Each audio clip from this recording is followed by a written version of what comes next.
Для каждого человека наличие собственного жилья является одной из базовых потребностей, удовлетворение которой обеспечивает здоровье нации, формирование семьи и сохранение семейных ценностей как основы общества. Дом – источник уверенности человека в завтрашнем дне, его опора и надежда на будущее.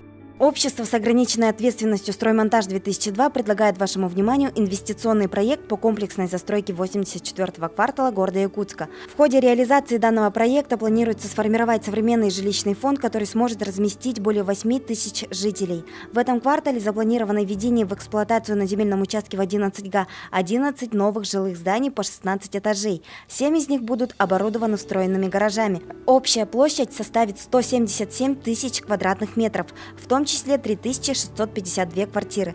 Данные земельные участки полностью освобождены от различных обременений и готовы для начала строительства. Предлагаем застройщикам, а также заинтересованным инвесторам принять участие в данном инвестиционном проекте. Объем инвестиций, необходимых для участия в данном проекте, составляет от 18 миллионов до 600 миллионов рублей. В настоящий момент проходит прединвестиционный этап. Проект планировки и проект межевания данного квартала утвержден окружной администрацией города Якутска.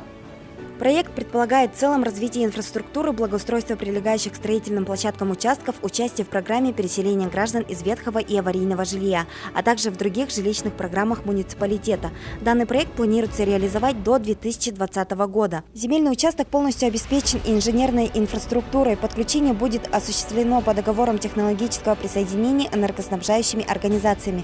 Также на территории предусматривается строительство трехэтажного детского сада на 500 мест, трехэтажной школы на 900 мест и возведение объектов социально-культурного быта.